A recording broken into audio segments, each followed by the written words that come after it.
Ethan stretched his stiff arms and yawned, his eyes half closed as he gazed at the alien sky above. The two suns were slowly sinking, painting the horizon in shades of gold and purple. He had been traveling alone on this remote planet for weeks now, mapping its strange terrains and documenting its unusual wildlife. Each night, he returned to his small shelter, a makeshift structure of metal panels and woven fabric, exhausted and eager to sleep. Tonight, however, felt different. There was a strange quietness in the air, almost like the world was holding its breath.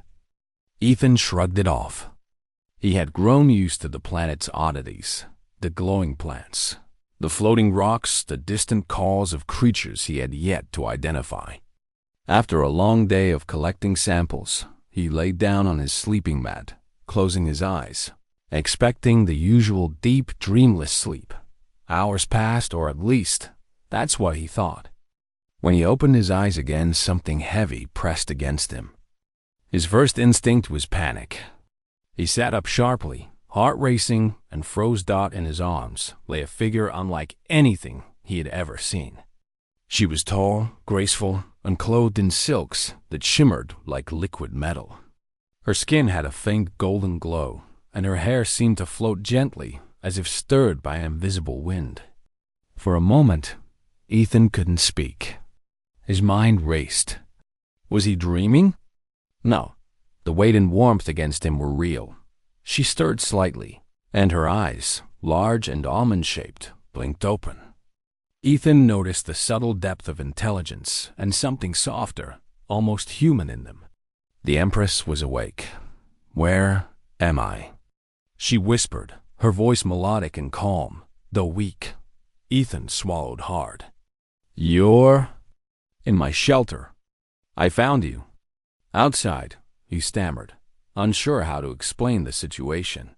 Her gaze softened, and for a brief moment she said nothing, simply studying him as if trying to understand who he was and why he was there. Ethan could feel the tension in the air, the unspoken question hovering between them. Could he be trusted?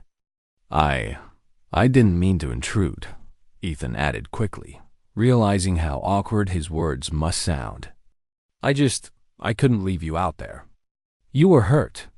The Empress blinked again, then slowly moved, adjusting herself to sit more comfortably against him. "You are human," she said, almost as a statement of surprise. "I have never seen a human in this place." Ethan nodded, trying to mask his nervousness.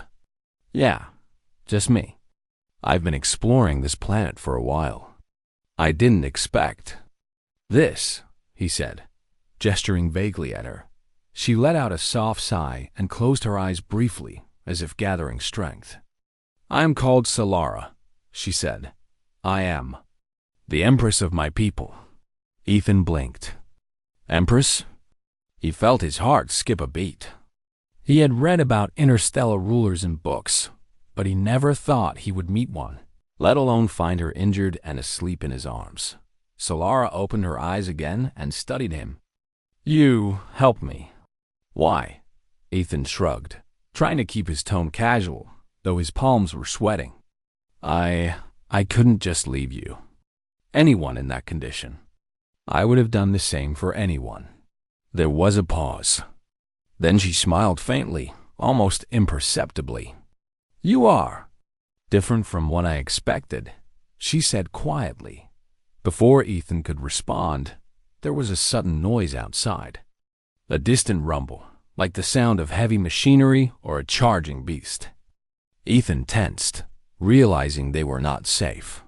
He had heard rumors of bounty hunters and mercenaries tracking powerful figures across this planet, but he had never believed he would encounter one himself. Solara's eyes narrowed, and her hands, delicate but strong, moved to steady herself. "They are coming," she said calmly. "We must move." Ethan nodded, his adrenaline kicking in. "Right, we need to get you somewhere safe." Carefully, he lifted her into his arms again. She was lighter than he expected, but her presence felt heavy in a different way, as if the air around them changed simply by her being near. They stepped outside, and the alien landscape stretched before them. Jagged rocks, glowing plants, and the faint outline of distant cliffs. Where are we going? She asked softly, trusting him despite the danger. You'll see, Ethan replied, scanning the horizon. He knew of a hidden cave nearby that could provide shelter. It was small, damp, and dark, but it would protect them from anyone searching for her. They moved quickly but silently. Every step Ethan took made him more aware of his responsibility. He had never protected anyone like this before. Not a friend, not a colleague, and certainly not an alien ruler. And yet, he felt an unusual sense of determination. When they reached the cave, Ethan helped Solara settle on the smooth rocks inside. He gathered some leaves and branches to make her more comfortable. Rest here, he said. I'll keep watch. Solara looked at him, and for the first time, there was no formality in her gaze. You care, she said simply. Ethan felt a little embarrassed. I guess. I just believe in helping people. She smiled faintly again. It was a small gesture, but it seemed to ease some of the tension in the cave. Ethan noticed how fragile she seemed, yet he could sense the underlying strength, the kind of strength that allowed her to rule an empire. Hours passed. Ethan kept watch, alert to any movement outside the cave. Every so often, he glanced at Solara. She seemed to be sleeping lightly, her breathing steadying, though a faint glow still lingered around her skin. He wondered what her life had been like before this, what dangers she had faced, what decisions she had made dawn as night deepened. The silence between them became comforting rather than awkward. Ethan realized at this moment him, a simple human explorer, and her, an alien empress seeking refuge, was extraordinary. It was the kind of event he had only read about in stories, the kind that changed lives forever. Eventually, Solara stirred and opened her eyes. Ethan, you are brave, she said softly. He shrugged again, feeling a mix of pride and disbelief. I'm just trying to do the right thing. You are more than that, she said, her voice quiet but firm. You have heart, courage, humanity. These are qualities my people often forget to value. Ethan felt a lump in his throat. Her words were not just a compliment. They were an acknowledgement of something deeper, something he had never fully understood about himself. A sudden rustle outside reminded them both that the danger was not gone. Ethan rose, alert and ready. Solara, though still recovering, positioned herself slightly behind him, her trust in him evident. Together, they formed a silent pact: survive the night, protect each other, and face whatever challenges awaited them. The rest of the night passed with tense vigilance. Ethan kept a fire burning, both for warmth and as a warning signal. Solara, though quiet, observed everything around them, her sharp instincts slowly returning. Occasionally, she spoke, sharing glimpses of her life and her people, and Ethan listened, fascinated by stories of interstellar politics, advanced technologies, and the burdens of leadership dot by dawn. A fragile sense of calm settled over the cave. The sky outside turned pale blue as the suns began their ascent. Ethan looked at Solara and realized that he no longer saw her as just an alien ruler. She was someone who had become a part of his immediate world. Someone whose life now intertwined with his own in ways he could not have imagined. Solara turned her gaze to him, her expression unreadable but soft. Ethan, thank you, she whispered. He smiled, feeling a warmth in his chest. You don't have to thank me, he said. We're in this together now. For the first time since he had arrived on this strange planet, Ethan felt a glimmer of hope. He knew the challenges ahead would be immense.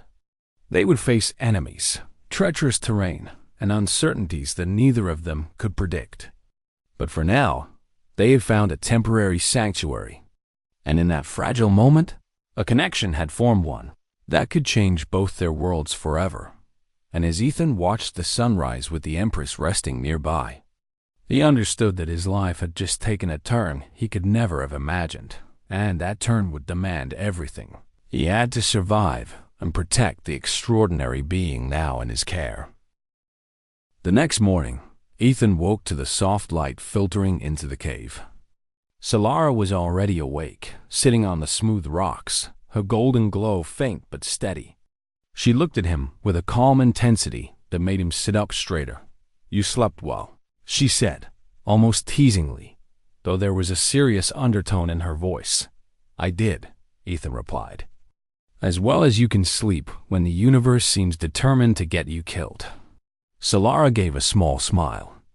"You speak plainly, human." "I like that." Ethan felt a little embarrassed, but also pleased. For someone so regal and powerful, her acknowledgement felt meaningful. "We need to move," he said. "I know a place where we can stay hidden. It's further inland, harder to find." Solara stood, adjusting her silken clothing.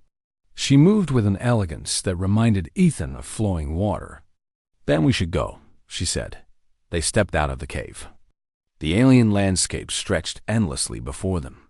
Jagged cliffs, bioluminescent plants, and swirling mists rising from distant craters. It was beautiful, yet treacherous.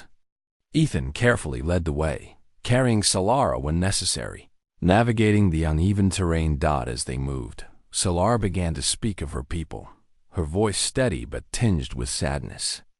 "I am young, but I bear responsibilities beyond my understanding. Decisions must be made that affect billions, yet I am hunted for them." Ethan listened, fascinated. He had never met anyone who carried such weight on their shoulders. "I can't imagine what that's like," he said honestly. "I can't even imagine what it feels like to be hunted like this."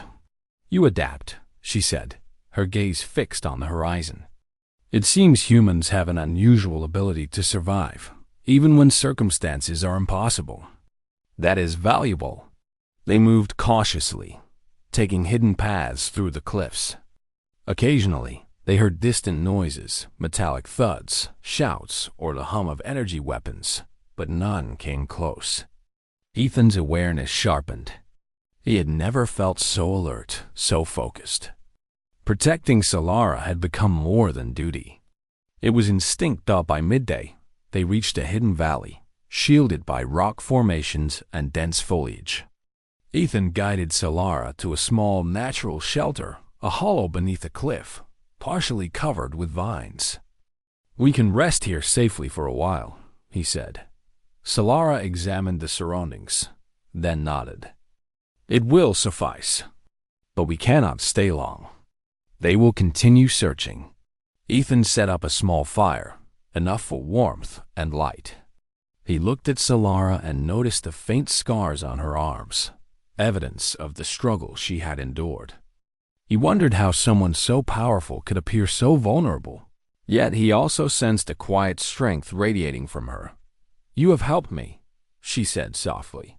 "Yet you asked nothing in return." "Why?" Ethan hesitated.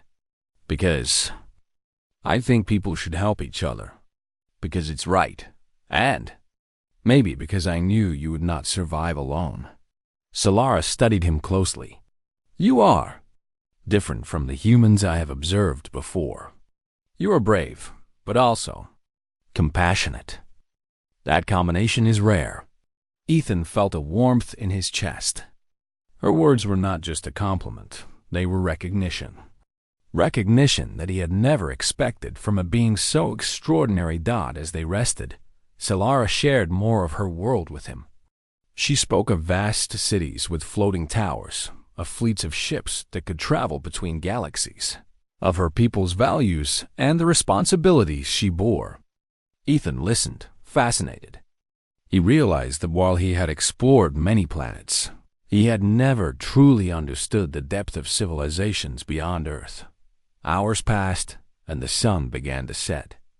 Ethan sensed a tension in the air, a reminder that danger was never far. "We need to plan," he said. "We need to figure out how to keep you safe until we can reach your people or at least find somewhere secure." Solara nodded. I trust you to guide me, she said. I will follow your lead. Ethan felt a surge of responsibility. It was one thing to survive alone, another to protect the ruler of an empire. He checked his supplies, food, water, and a small weapon for defense, and made sure everything was ready for the night dot. As darkness fell, the stars appeared above. Ethan and Solara sat by the fire, its light flickering across their faces. The alien night was alive with distant sounds, but within their small shelter, there was a fragile sense of peace. You have courage, Ethan, Solara said quietly, her gaze fixed on the flames. And yet you are humble. That is rare among those who wield power in my world. Ethan smiled softly. Maybe humility is just common sense. Arrogance doesn't help you survive out here. She looked at him, her eyes reflecting the firelight. Perhaps that is why I survived here. Because you are here. You are human, yet you are extraordinary. The night passed with tense vigilance. Ethan kept watch while Solara rested, listening for any signs of approaching threats. Occasionally, she would speak softly, asking questions about Earth, about humans, about life beyond her empire. Ethan answered as best he could, and each answer seemed to deepen her trust dot by morning. They were ready to continue. Ethan led the way through narrow valleys and hidden paths, careful to avoid open areas. Solara walked alongside him whenever she could, though he carried her across dangerous stretches. Suddenly, a distant rumble echoed across the valley. Ethan froze, signaling Solara to stay low. In the distance, he saw movement figures approaching, moving quickly and deliberately. They have found us, he whispered. Solara's eyes narrowed. Then we must act swiftly. We cannot allow them to capture me. Ethan nodded. He guided her to a hidden passage between rocks, a small tunnel that led deeper into the cliffs. It was tight, dark, and difficult to navigate, but it offered concealment. They moved silently, the approaching threat unaware of their escape. After what felt like hours, they emerged into a small clearing surrounded by towering alien trees. The area was peaceful. The only sounds the distant calls of creatures and the whisper of the wind. Ethan let out a sigh of relief. Solara turned to him. You have saved me, she said, her voice calm but full of gratitude. And in doing so, you have shown me the value of humanity. Perhaps we are not so different after all. Ethan felt a warmth spread through him. He had never expected to impact an entire civilization, to be trusted by someone so powerful. And yet, here he was, standing beside the Empress. Knowing that their bond had changed both of their lives, they set up a temporary camp, and Ethan gathered food and water from the surrounding area. Solara observed, occasionally offering guidance on what was safe to eat.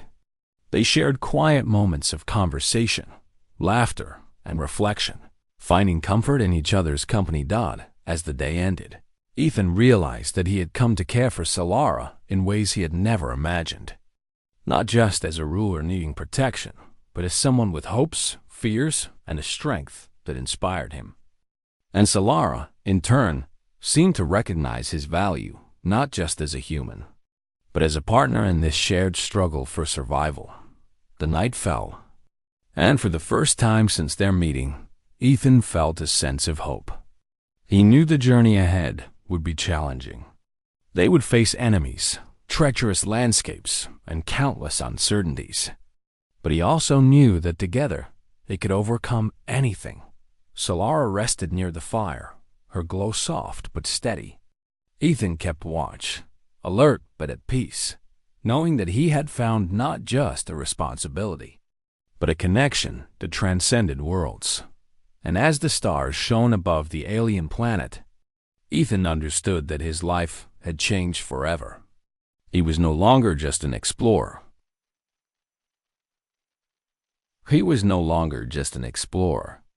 was a protector, a companion, and someone who had touched the life of an empress. And in return, She had touched his life in ways he would never forget. Whatever challenges lay ahead, they would face them together. And in that unity, both human and Empress found hope, courage, and the quiet promise of a bond that could alter the course of both their worlds.